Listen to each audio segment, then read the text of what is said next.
Projects की शुरुआत। आज दिल्ली में प्रधानमंत्री जी ने सड़क का उद्घाटन किया। अब सड़क का उद्घाटन प्रधानमंत्री जी कर रहे हैं, बहुत अच्छी बात है, लेकिन भारतीय जनता पार्टी की दिल्ली की सरकार प्रधानमंत्री जी के फीता काटने के कार्यक्रम में दिल्ली के सारे टीचर्स को सरकारी आदेश देकर ताली बजाने के लिए लेके आए। बहुत ही आश्चर्यजनक और शर्मनाक बात लगी मुझे ये। प्रधानमंत्री जी का फीता काटना, प्रधानमंत्री जी का सड़क का उद्घाटन करना एक सामान्य बात है, लेकिन प्रधानमंत्री जी के सड़क के उद्घाटन के कार्यक्रम में ताली बजाने वाले भारतीय जनता पार्टी को नहीं मिल रहे, लोग उनके प्रोग्राम में आने को तैयार नहीं है। तो फरमान जारी किया गया कि दिल्ली का हर एक प्रिंसिपल, दिल्ली के सरकारी स्कूलों के सारे टीचर्स, सारे प्रिंसिपल्स वहां पे पहुंचेंगे ताली बजाने के लिए जब प्रधानमंत्री जी फीता काट रहे होंगे। ये तो बड़ी शर्मनाक बात है।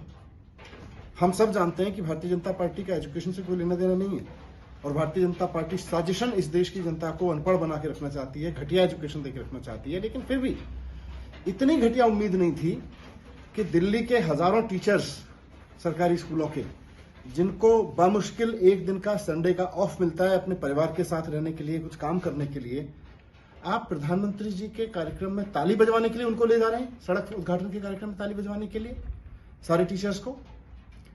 हमारे देश में कहा जाता है कि गुरु गोविंद दो खड़े काके लागू पाए, बलिहारी गुरु आपने गोविंद दियो बताए।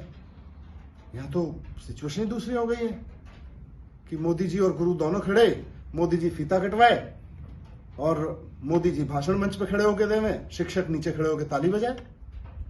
मतलब इसके लिए टीचर की जिम्मेदारी है क्या? ये टीचर के प्रोफेशन का अपमान है कि जब प्रधानमंत्री जी सड़क पे उद्घाटन करने आएंगे तो सारे टीचर्स को सरकार आदेश जारी करके बुलाएगी कि आके ताली बजाइए। भारतीय जनता पार्टी को टीचर्स से माफी मांगनी चाहिए दिल्ली के इस बात पे। ये टीचर्स के पेशे का अपमान है। अभी थोड़े महीने पहले तक, जब तक दिल्ली में अरविंद केजरीवाल जी की आम आदमी पार्टी की सरकार थी, टीचर्स को स्टडी के लिए फिनलैंड भेजा जा रहा था, कैम्ब्रिज भेजा जा रहा था ट्रेनिंग के लिए, आईएम भेजा जा रहा था।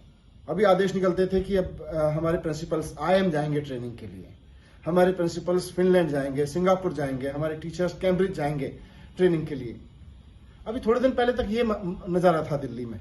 अब नजारा ये आ रहा है भाई प्रधानमंत्री जी सड़क का फीता काटने के लिए आ रहे हैं, सारे टीचर्स वहां पर ताली बजाने के लिए पहुंचेंगे। ये बहुत शर्मनाक है।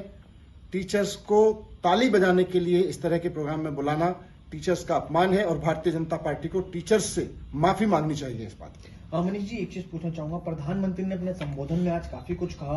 उन्होंने कहा कि जो बीती सरकार थी दिल्ली को काफी पीछे लेगी, हम बहुत मेहनत कर रहे हैं दिल्ली को आगे लाने के लिए, एक विकसित दिल्ली बनाने के लिए काफी एफर्ट कर रहे हैं। कूड़े के पहाड़ की बात की कि हमने भलसवा लैंडफिल साइड का जो कूड़ा था उसे इन सड़कों को बनाने में इस्तेमाल करा है। कूड़े का पहाड़ हटाया जा रहा है। अर्बन एक्सटेंशन रोड्स में वो प्रयोग किया गया है। Lack of tons garbage. मुझे लगता है प्रधानमंत्री जी को आज मंच से कह देना चाहिए था कि भारतीय जनता पार्टी ने और दिल्ली सरकार ने टीचर्स को फीता काटने के कार्यक्रम में आने का जो फरमान जारी किया है वो टीचर के पेशे का अपमान है और प्रधानमंत्री जी को कह देना चाहिए था कि मेरी पार्टी ने और दिल्ली की मौजूदा सरकार ने ये गलत किया है। ये भी प्रधानमंत्री जी को बोलना चाहिए था। एक आखिरी सवाल सर, आज बिहार में वोट अधिकार यात्रा शुरू हुई है। जो इंडी गठबंधन के नेता हैं वहां है, राहुल गांधी वहां है, और भी कई नेता और सांसद हैं वहां पर। किस तरह से देख रहे हैं? क्या आम आदमी पार्टी भी इसे अपना सहयोग देगी? देखिए, वोट चोरी आज देश का बहुत बड़ा मुद्दा है। भारत के लाखों शहीदों ने अपनी कुर्बानी दी थी। बाबा साहब ने संविधान बनाया था, महात्मा गांधी जी ने, नेहरू जी ने तपस्या की थी, पूरी जिंदगी लगाई थी इसमें। उसके बाद आज़ादी मिली और फिर ये वोट देने का अधिकार मिला हर आदमी को।